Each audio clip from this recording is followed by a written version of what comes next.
സുബ്ഹാനല്ലാഹ്. പിശാചിന്റെ വിഷയത്തിൽ കാര്യങ്ങൾ എളുപ്പമാണെന്നാണ് അല്ലാഹു തആല പറഞ്ഞത്. എന്തേ?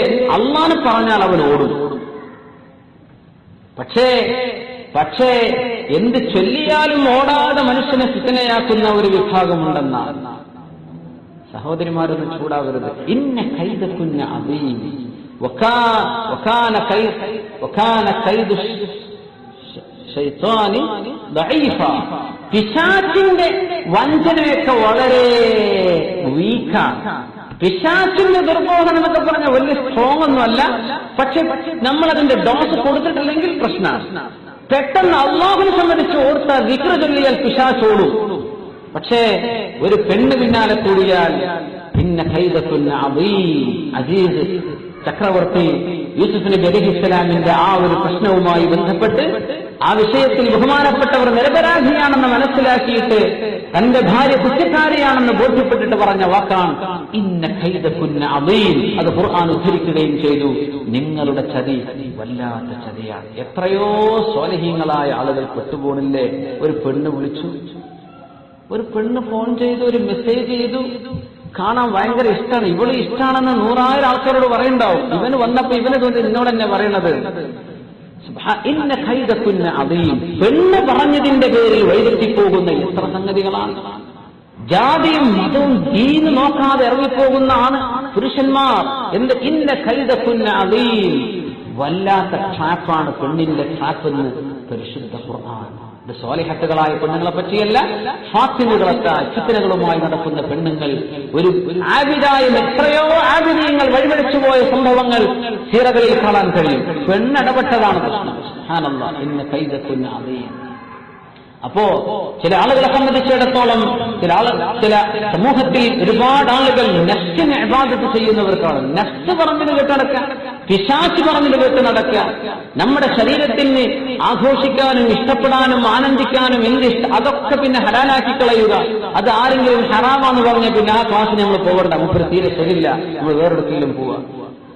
അപ്പൊ നമുക്ക് എന്തെങ്കിലും എവിടെയെല്ലാം മുതലിറാത്ത് കിട്ടുന്നുണ്ടോ അത് നമ്മൾ അന്വേഷിച്ചു പോവുക. ഇത് പിശാചിന്റെ വഴിയാണ്. കാരണം നമ്മളത് കേൾക്കാൻ ഇഷ്ടപ്പെടുന്നില്ല, നമ്മളത് കാണാൻ ഇഷ്ടപ്പെടുന്നില്ല. പക്ഷേ അത് പറയൽ അലിമീങ്ങളുടെ വിവരമുള്ളവർ പറഞ്ഞു കൊടുക്കേണ്ട ബാധ്യതയാണ്. അല്ലേ? ഞാനത് പറഞ്ഞില്ലെങ്കിൽ അള്ളാഹുവിന് മുമ്പിൽ ഞാൻ കുറ്റക്കാരനാണ്. അല്ലേ? നിങ്ങളത് ചെയ്തോ ഇല്ലയോ പ്രശ്നമല്ല, പറയൽ എന്റെ ബാധ്യതയാണ്. അതനുസരിക്കൽ എന്റെയും നിങ്ങളുടെയും ബാധ്യതയാണ്. അള്ളാഹു നമ്മയൊക്കെ സഹായിക്കുമാറാകട്ടെ. പിശാചിന്റെ ദുർബോധനങ്ങൾ ഒരുപാട് ഓരോന്നിനും ഇറങ്ങി പറയാൻ ആഗ്രഹമുണ്ട്. നമ്മുടെ സമയം അവസാനിച്ചിരിക്കുകയാണ്. അതുകൊണ്ട് മുഅ്മിനീങ്ങളെ, തെറ്റിദ്ധാരണാജനകമായത് പിശാച് നമ്മെ ദുർബോധിപ്പിക്കാൻ ഇടയുള്ളത് ആ വിഷയങ്ങളിൽ നിന്ന് വിട്ടുനിൽക്കുക. ഇതിപ്പോ എങ്ങനെയാണ് ഖൈറും ശർറും മനസ്സിലാവുക? ഈ ഡിസ്കഷൻ നമ്മൾ ക്ലോസ് ചെയ്യുകയാണ് ഒരു ഹദീസിലൂടെ. റസൂലുള്ളാഹി സ്വല്ലല്ലാഹു അലൈഹി വസല്ലം തന്നെ പറയാം, അൽ ബിർ, നന്മ എന്ന് പറഞ്ഞത്, നന്മ എന്ന് ഏതാണ് നന്മ, ഏതാണ് തിന്മ, ഇത് മനസ്സിലാക്കാൻ എളുപ്പമാണ്.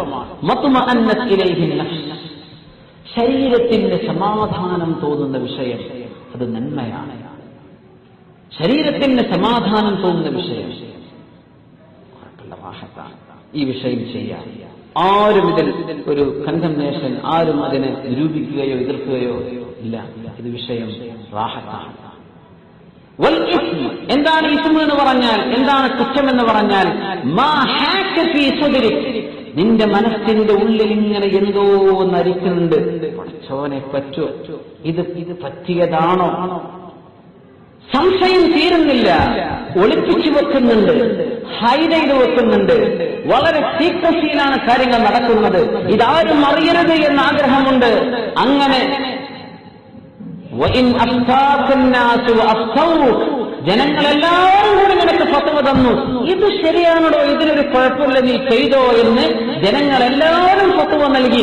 പക്ഷേ നിന്റെ മനസ്സിന്റെ ഉള്ളിൽ അപ്പോഴുണ്ട്, ഇത് എന്തോ കുഴപ്പമുണ്ടല്ലോ. അതന്നെയാണ് തെറ്റെന്ന് നബിയുനാ റസൂലുള്ളാഹി സ്വല്ലല്ലാഹു അലൈഹി വസല്ലം. മസ്അല ഹദീസൊന്നും അറിയുന്നില്ലെങ്കിൽ ഇത് അതിനളക്കാനുള്ള ഒരു ക്രൈറ്റീരിയനാണ്. അള്ളാഹു നമ്മെ സഹായിക്കുമാറാകട്ടെ.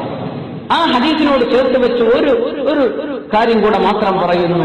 നമ്മൾ ചെയ്യുന്ന ഒരു പണി ഇങ്ങനെ നമ്മൾ ചെയ്തുകൊണ്ടിരിക്കാൻ, ആ പണി ചെയ്യുമ്പോ നമ്മളോടൊപ്പം റസൂലുള്ളാഹി സ്വല്ലല്ലാഹു അലൈഹി വസല്ലം കൂടെ ഇരിക്കുന്നുണ്ട് എന്ന് സങ്കല്പിക്കുക.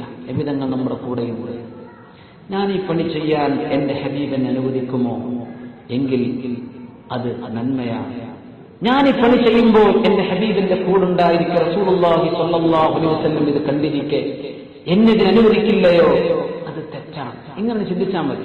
എന്റെ കൂടെ നബി ഇത് വേറെ എവിടുന്നെങ്കിലും ഫത്വ കിട്ടുമോ, അയാൾ എന്ത് പറഞ്ഞു, ഇദ്ദേഹം എന്ത്, അങ്ങനെ ഒന്നും ഓടി നടക്കരുത് മുഅ്മിനീങ്ങളെ.